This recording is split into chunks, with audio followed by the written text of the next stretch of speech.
ನಾವು ಹಲವು ಪವಾಡಗಳನ್ನು ನೋಡಿದ್ದೇವೆ. ಆದರೆ ತಿರುಗ್ತಾ ಇರೋ ಫ್ಯಾನ್ ನಿಲ್ಲಿಸಿ ಧೂಳ್ ತೆಗೆದು ಜನರ ಹಣೆಗೆ ಒರೆಸೋದು ಕೂಡ ಈಗ ಪವಾಡ ಆಗ್ಬಿಟ್ಟಿದೆ.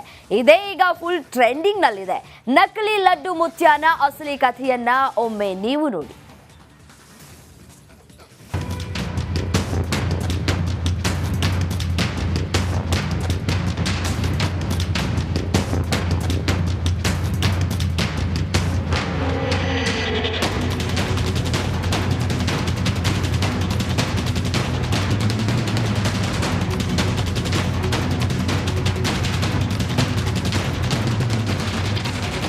ಲಡ್ಡು ಮುತ್ಯ, ಲಡ್ಡು ಮುತ್ಯ, ಈ ಹಾಡು ಕೇಳದವರೇ ಇಲ್ಲ. ಅಷ್ಟರ ಮಟ್ಟಿಗೆ ಸೋಷಿಯಲ್ ಮೀಡಿಯಾದಲ್ಲಿ ಹಲ್ಚಲ್ ಎಬ್ಬಿಸಿದೆ. ನಮ್ಮ ರಾಜ್ಯ ಮಾತ್ರವಲ್ಲ, ವಿದೇಶದಲ್ಲೂ ಇದೇ ಲಡ್ಡು ಮುತ್ಯನ ರೀಲ್ಸ್ ಸದ್ದು ಮಾಡಿದೆ.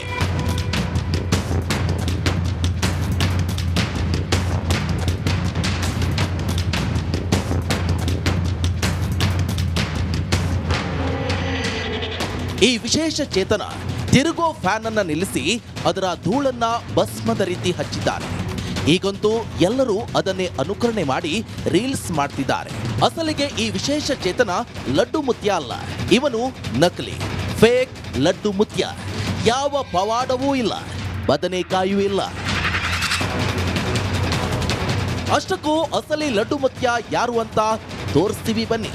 ಇವರೇ ಮೂಲ ಲಡ್ಡು ಮುತ್ಯ ಕಣ್ರಿ.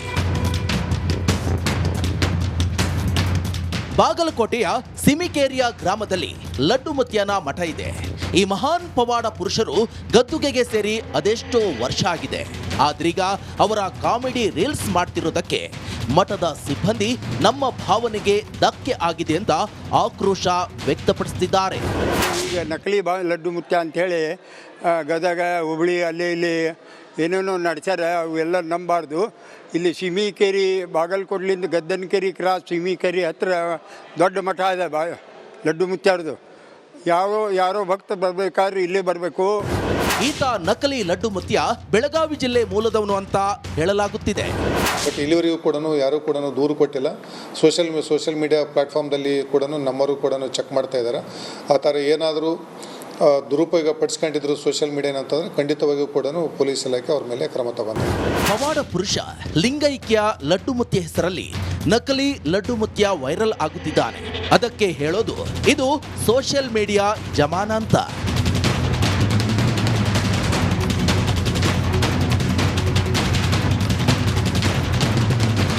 ಬಾಗಲಕೋಟದಿಂದ ಮಾಂತೇಶ್ ಜೊತೆ ಸಿದ್ದು ದುತರಂಗಾವಿ, ರಿಪಬ್ಲಿಕ್ ಕನ್ನಡ. ನಾಯಕರ ಸಮಾಧಿಯನ್ನ ಉಳಿಸೋಕೆ ಮುಂದಾಗ್ತಾರ ಅಂತ ಕಾದ್ ನೋಡ್ಬೇಕಷ್ಟೇ. ವಿಠಲ್ ಕ್ಯಾರವಾಡ್, ರಿಪಬ್ಲಿಕ್ ಕನ್ನಡ, ದಾವಣಗೆರೆ. ಪೂಜೆ ಪುನಸ್ಕಾರ ನಡೆಯಿತು. ಈ ವೇಳೆ ನೂರಾರು ಭಕ್ತರು ದೇವಿಯನ್ನ ಕಣ್ತುಂಬಿಕೊಂಡು ಪುನೀತರಾದರು.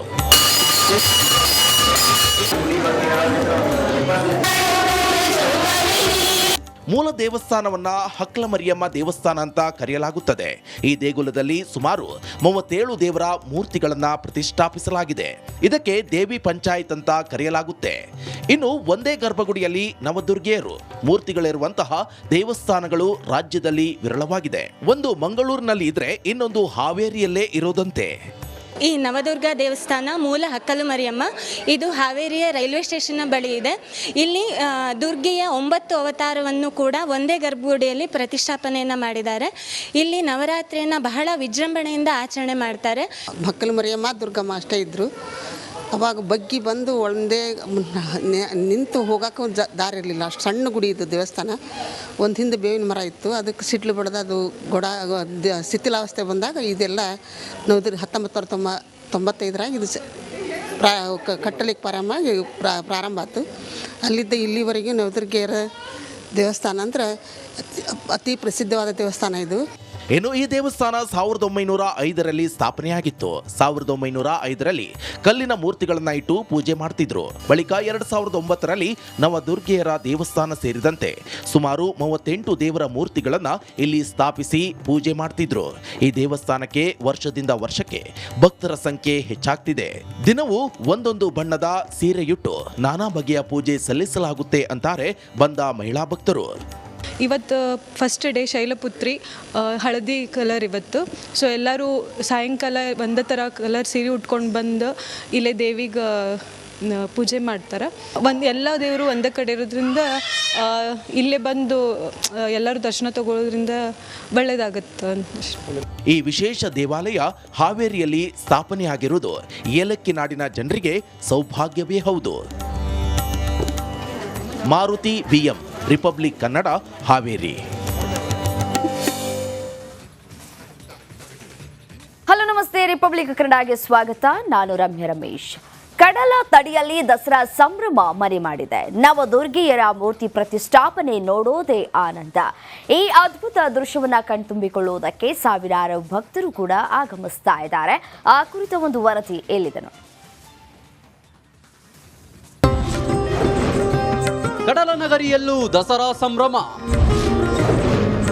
ಅದ್ಭುತ ದೃಶ್ಯ ಕಣ್ತುಂಬಿಕೊಂಡ ಭಕ್ತರು. ಸಾಂಸ್ಕೃತಿಕ ನಗರಿಯಂತೆ ಕಡಲ ನಗರಿಯಲ್ಲೂ ದಸರಾ ಸಂಭ್ರಮ ಶುರುವಾಗಿದೆ.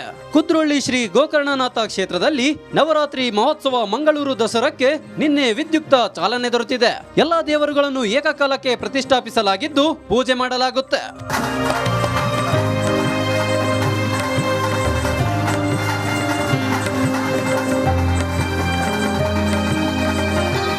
ಮಾನವ ಧರ್ಮವನ್ನು ಸಾರಿದಂತಹ ಜಗದ್ಗುರು ಬ್ರಹ್ಮಶ್ರೀ ನಾರಾಯಣ ಗುರುಗಳಿಂದ ಸ್ಥಾಪಿಸಲ್ಪಟ್ಟಂತಹ ಕುದ್ರೋಳಿ ಗೋಕರ್ಣನಾಥ ಕ್ಷೇತ್ರದಲ್ಲಿ 1935ರಿಂದಲೂ ಶಾರದಾ ಮಹೋತ್ಸವವನ್ನು ಆಚರಿಸಿಕೊಂಡು ಬರ್ತಾ ಇದ್ದೆವು. ತದನಂತರ ಶ್ರೀ ಕ್ಷೇತ್ರ ನವೀಕರಣಗೊಂಡ ನಂತರ ಮಾನ್ಯ ಶ್ರೀಮಾನ್ ಬಿ ಜನಾರ್ದನ್ ಪೂಜಾರಿ ಅವರ ಒಂದು ಮಾರ್ಗದರ್ಶನದಲ್ಲಿ ಮಂಗಳೂರು ದಸರಾವನ್ನು ನಾವು ಆಚರಿಸಿಕೊಂಡು ಬರ್ತಾ ಇದ್ದೇವೆ. ಶಾರದಾ ಮಾತೆಯೊಂದಿಗೆ ನೀವು ನೋಡ್ತಾ ಇದ್ದೀರಿ, ನವದುರ್ಗೆ, ಮಹಾಗಣಪತಿ ಹಾಗೂ ಆದಿಶಕ್ತಿಯ ಒಂದು ಪ್ರತಿಷ್ಠಾಪನೆ ಈಗಾಗಲೇ ಆಗಿದೆ. ಕುದ್ರೋಳಿ ಕ್ಷೇತ್ರದ ಅಭಿವೃದ್ಧಿಯ ರೂವಾರಿ ಕೇಂದ್ರದ ಮಾಜಿ ಸಚಿವ ಬಿ ಜನಾರ್ದನ ಪೂಜಾರಿ ಈ ಬಾರಿಯ ಮಂಗಳೂರು ದಸರಾಕ್ಕೆ ದೀಪ ಬೆಳಗಿಸುವ ಮೂಲಕ ಚಾಲನೆ ನೀಡಿದರು. ಇಡೀ ಜಗತ್ತು ಇವತ್ತು ನೋಡ್ತಾ ಇದ್ದಾರೆ ನಿಮ್ಮನ್ನು. ನಾವೇನಲ್ಲ, ಎಲ್ಲ ನೀವೇ. ಇಂತಹ ಸಂದರ್ಭ ನಿಮಗೆ ಸಿಗಲಿಕ್ಕಿಲ್ಲ. ಕಣ್ಮನ ಸೆಳೆಯುವ ದಸರಾ ದರ್ಬಾರ್ ಮಂಟಪ ಮಂಗಳೂರು ದಸರಾದ ಮತ್ತೊಂದು ವಿಶೇಷ. ಶಿಲಾ ಬಾಲಕಿಯರು ದಶಾವತಾರದ ಕಲಾಕೃತಿಗಳು ಮಂಟಪದ ಕಂಬಗಳಲ್ಲಿ ರಾರಾಜಿಸುತ್ತಿವೆ.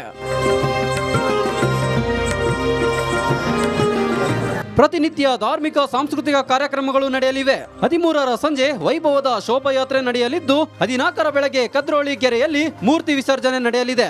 ಅದ್ದೂರಿ ದಸರಾ ಕಣ್ತುಂಬಿಕೊಳ್ಳಲು ಲಕ್ಷಾಂತರ ಮಂದಿ ಭಾಗವಹಿಸಲಿದ್ದಾರೆ. ದಿವಾಕರ್ ಪದ್ಮುಂಜ ಜೊತೆ ದಿನೇಶ್ ಕಾಶಿಪಟ್ನ, ರಿಪಬ್ಲಿಕ್ ಕನ್ನಡ, ಮಂಗಳೂರು.